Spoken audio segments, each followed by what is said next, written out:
Today, we begin with the economy and how it's shaping the final stretch of these very consequential midterm elections. We are talking about the prices you pay for groceries and gas and how Americans feel about their financial future when they go to the ballot box.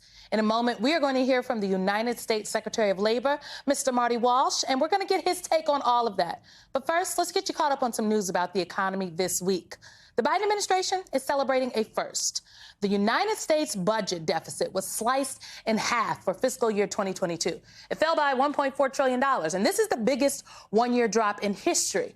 So here's what President Biden had to say about why that matters.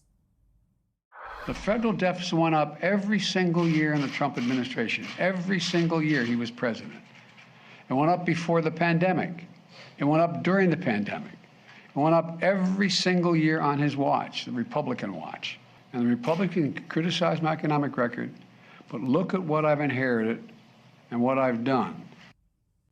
Okay, big deal. But you and most every other voter out there are probably asking yourself right now, how does this affect me? And will this affect midterm elections? Well, the Fed does watch the deficit to determine interest rates, but are you going to notice it at the grocery store next week? You're not. We've also got a new poll from CNBC, and it finds that there is deep economic pessimism ahead of the November 8th election. Just 16% of voters believing the economy is either excellent or good, while 49% call it poor. But the Biden administration has made real economic progress. The job numbers are good, and there is promise of an increase in manufacturing. I had the chance to talk to the Secretary of Labor, Marty Walsh, about all of this, and we discussed his work in creating jobs. We talked about inflation. We even talked about the R word, recession. And we met in a manufacturing plant in Connecticut called Microboard. And it could help cut into a market dominated by China, microchip production. I started by asking him about that. Here's what Secretary Walsh had to say. President Biden passed the CHIPS and Science Act. Part of that was microchips, creating more microchips. A place like this is going to benefit tremendously from that. We're going to build microchips in the United States of America. We're going to put them together here in Connecticut and other parts of the country, and we're going to get them in our cars, our computers, and everything that we need to help our supply chain. All right, to help the supply chain. Well, we look forward. Again, this is a circuit card made in America right here. I want to get into this. You know, you are the Secretary of Labor, and I had to imagine you're in a weird position right now. Because if you do your job properly, right, create more jobs, it could cause the Fed to react that would create more financial pain. How do you manage that? We are at a very unique moment in time in our economy. This is not any type of past recession that we're dealing with. We're talking about coming out of a pandemic. We're talking about a different type of response. And I think a lot of people, I want to continue to push to get people into good paying jobs. I'm going to continue to work on workforce development and job training and apprenticeships. I think it's good Americans are going to work and getting good jobs. And I think the inflationary pressures, part of it was due to supply chain. I know the Fed is taking their own action. The president yesterday released 15 million barrels of oil to keep our gas prices down from the response what OPEC did. But we're living in a very different economic time today. It is absolutely very different. But I mean, inflation is up over 8% since last year. You mentioned the R word, recession.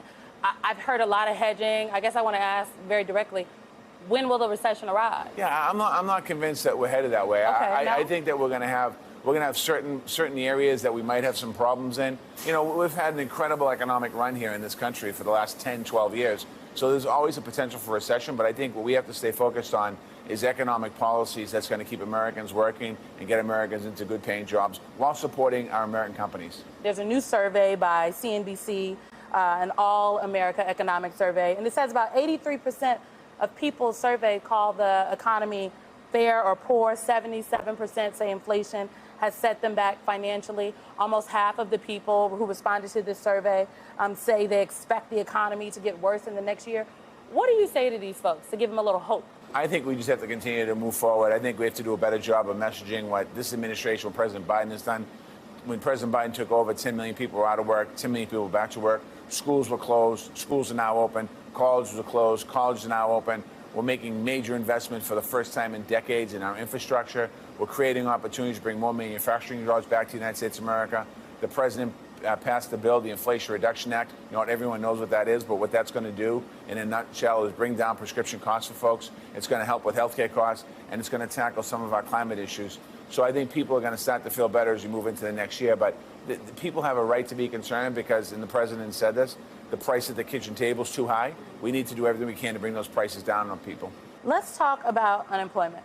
The national unemployment rate fell to about 3.5% in September. But when we talk about black workers, the average unemployment rate was 6.3%. That is double of white folks. Asian folks, Asian workers is about 2.7%. I'm reading the numbers here. It's 50% higher than Hispanic workers in Q3. This did not just happen. It's a perennial issue. Black unemployment seems to always be twice that or more of overall unemployment. Why haven't we seen it improve over the years? The black unemployment last month was, I think, 5.8 to 6%. This is a historic problem, and we are focused on it. The Biden-Harris administration, number one, is focused on it, and the president has been focused on it through the different bills. But at the Department of Labor, we're being really intentional about this work. We have to do something different. It's not working. And it's not simply just getting a job for somebody in the black community. It's about how do we create a job that is a middle-class job to get somebody into the middle class in the black community.